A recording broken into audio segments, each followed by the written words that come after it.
Hello everyone, Radhe Radhe ji. कैसे हो आप लोग? आई होप आप लोग अच्छे होंगे। मैं भी अच्छी हूँ। तो आइए, सुबह के बज रहे हैं 6।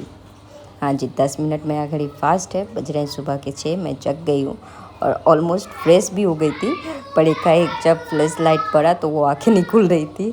तो सुबह सुबह ये सब चीज़ें होती हैं। और आ गई बंद आँखों के साथ ही अपने किचन में। हाँ जी, किचन में आने के बाद मैं सबसे पहले देखी कि मेरा दही जमा कि नहीं। तो दही अच्छे से हो गए थे, तो इसको उठा के रख दूँगी फ्रिज में, क्योंकि यहाँ अभी गैस जलाऊँगी। बहुत बार ऐसा होता है कि मैं दही भूल जाती हूँ और गैस जलाती हूँ तो वो फिर पानी पानी जैसा अजीब सा हो जाता है। और आज भी वही हुआ। मैं सोची तो थी ऐसा कि उठा के रख दूँगी इसको फ्रिज में, पर मैं लग गई दूसरे कामों में, उधर ही रह गया और मैं जला दी थी गैस। वो तो अच्छा हुआ कि लंच बॉक्स पैक करने के लिए लेना था, तो वो बच गए। यहाँ मैं कट कर रही हूँ बैगन। हाँ जी, लंबे वाले जो बैगन आते हैं ना, वो लाई थी। और वो बस ऐसे ही भुजिया जैसा सूखा बनाओ ना तो वो बहुत टेस्टी बनते हैं। तो मैं चढ़ा दी थी चढ़ा दी थी कढ़ाई। कभी कभी टंग चला जाता है इधर से उधर। कढ़ाई चढ़ाई, उसमें सरसों का तेल डाली और हींग, जीरे और मिर्ची का तड़का डाली। जब तीनों चीज़ तड़क गए तब उसमें प्याज डाल के भून ली। उसके बाद डाल दी बैगन डाल के उसको 10 मिनट अच्छे से भूनी। जब वो भी थोड़े से सॉफ्ट हो गए 20%, तब उसमें मसाले डाली। मसाले में मैं बेसिक मसाला ही डालती हूँ, हल्दी, मिर्ची पाउडर और काली मिर्च और जीरे की पाउडर। लहसुन इसमें बहुत ज़रूरी है, लहसुन आप ज़रूर डालिएगा, तब इसके टेस्ट बहुत अच्छे आएंगे। लहसुन डाल के इसको भून ली अच्छे से, जब तक कि ये मतलब ढकिएगा नहीं तो क्रंची की जगह वो एकदम अजीब सा हो जाएगा। इसको भून ली। उसके बाद जब भूनने के बाद मैं इसमें डाल दी हरी पत्ती। हाँ जी, हरी पत्ती से टेस्ट बहुत मस्त आ जाता है। आप लोग ट्राई करना ये बना के, बहुत ही ज़्यादा टेस्टी लगता है। मतलब अलग ही टेस्ट का ये बनता है। पर हाँ सर, वो जिसमें बीज रहती है ना, जिस बैगन में, उस बैगन के अच्छे नहीं बनते जिसमें बीज रहती। पर इसमें पता है एक भी बीज नहीं थे और ये थोड़े से मतलब देसी थे। होता है बहुत बार ऐसा ना कि मतलब तोड़ के यहाँ लाते हैं गांव में और मंडी में, तो वहाँ से जाके आप लो ना तो सब्ज़ी बहुत टेस्टी और अच्छी बनती, मतलब अच्छी मिल जाती है सब्ज़ी। एक तो फ्रेश रहता है, ऊपर से टेस्ट अच्छा रहता है। उतने में जब तक वो उधर भून रहे थे मैं आटा लगा ली। आटा लगाने के बाद अब फटाफट से रोटियां बना लूँगी। आज दोनों को सेम टाइम पे जाना है, मतलब 7:15 में इसके पापा जाएंगे प्रतीक के और 7 साढ़े 7 बजे ये जाएगा। तो मुझे दोनों लंच एक साथ रेडी करने हैं। और होता है ना कि एक बच्चों का लंच रेडी करना और एक बड़ों का, बहुत अंतर हो जाता है दोनों में। हाँ, देती हूँ दोनों को सेम चीज़ ही, क्योंकि मैं कभी भी अपने बेटे के लिए ऐसा कुछ स्पेशल नहीं करती कि नहीं वो ये नहीं खाएगा तो उसको ये दे दूँ, या नहीं, जो भी बनता है वो सब खा लेता है। हाँ, होता क्या है कि जो उसके पसंद की सब्जियां नहीं हैं वो थोड़ा कम खाएगा या छोड़ के लाएगा, लेकिन रोटी खा लेगा। उसके साथ मैं अलग से भी बहुत सारी चीज़ दे देती हूँ। पर आज बनाई थी बैगन, तो इसलिए मैं उसको दी नहीं। और बैगन की सब्ज़ी कुछ ऐसे बने थे, लंच पैक हो चुके, बस मेरे नाश्ते के लिए ही बचे उतने से। और बेटा के लिए आलू भून दी थी, उबाल के आलू रखी थी, तो आलू मतलब हाँ नॉर्मल आलू भून दी थी। उसके साथ पहले रोटी में मेयोनीज लगा दूँगी, उसके बाद आलू उसमें रख के रोल करके इसको दे दूँगी, तो ये आराम से खा लेगा। ऐसे ज़्यादातर इसको आलू बहुत कम ऐसे वाले पसंद है, मतलब उबले हुए आलू भून के इसको बहुत कम पसंद आते हैं वैसे वाले।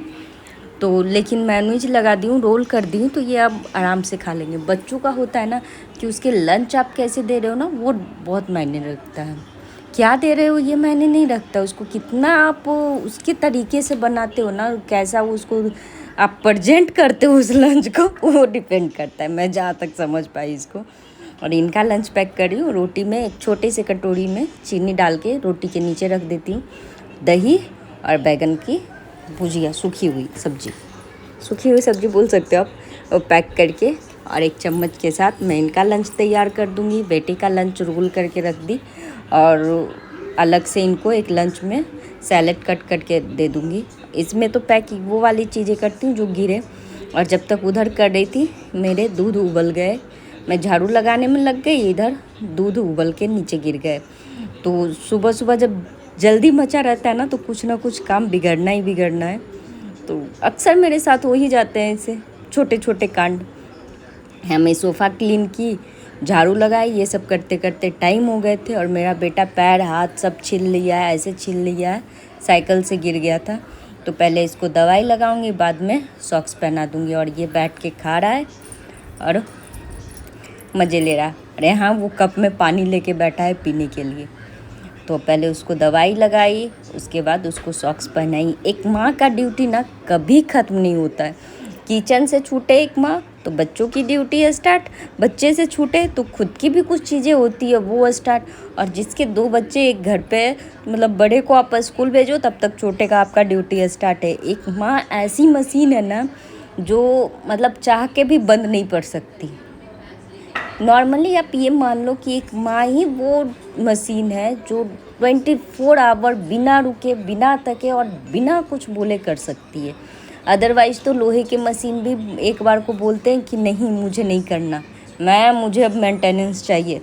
पर एक माँ है जिसको कभी मेंटेनेंस नहीं चाहिए किसी भी हाल में। मेरे आज सर में इतने दर्द थे और नींद भी इतनी तेज़ चढ़ी हुई थी, तो अपने लिए बनाई 1 कप चाय कड़क और पी 1 गिलास पानी। और फिर थोड़ी देर बैठे, चाय पी और सर को शांत की पहले, कि 5:30 बजे से जो जगी थी,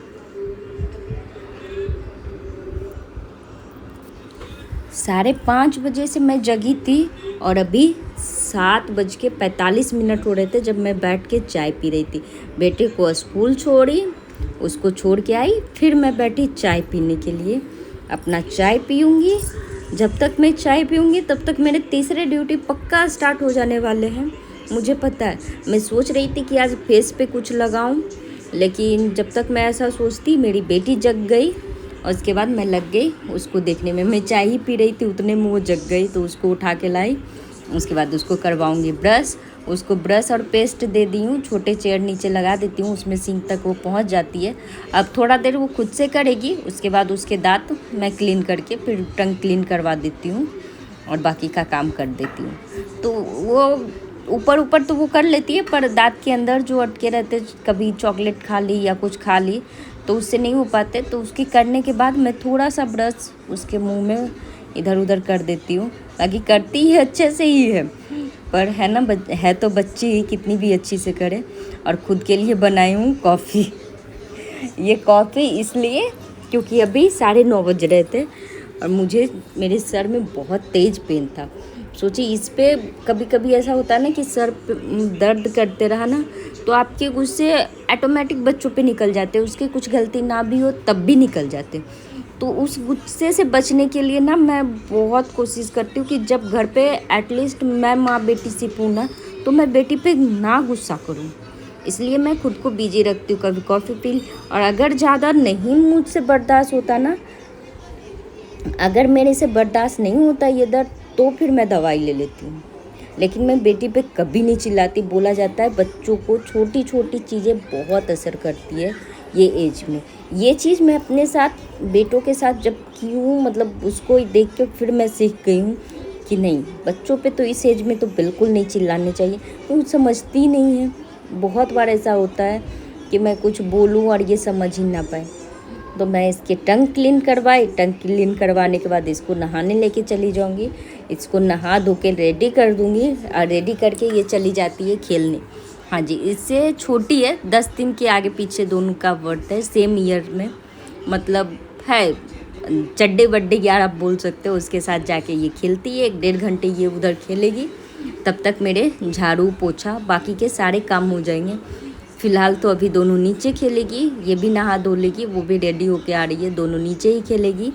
मिलेंगे आपसे कल मैं नेक्स्ट ब्लॉग में। तब तक के लिए अपना प्यार बनाए रखें और ब्लॉग कैसा लगता है, अच्छा बुरा जो भी है, कमेंट करके ज़रूर बताएं। और हाँ, अपने साथ, अपने बच्चों के साथ आप कैसे रहते, वो चीज़ें भी आप कमेंट के साथ मेरे शेयर करें, ताकि मुझे भी कुछ हेल्प मिले। आप लोग भी कुछ ऐसे आइडियाज़ दें कि हाँ, क्या लंच के बारे में, बच्चों के बारे में, कुछ ऐसे ही छोटे छोटे से टॉपिक्स, कुछ आइडियाज़ दे जो जिससे मुझे भी हेल्प मिले। तो चलिए, तब तक के लिए अपना प्यार बनाए रखें। और हाँ जी, चैनल को लाइक शेयर एंड सब्सक्राइब करना ना भूलें। कमेंट करके मुझे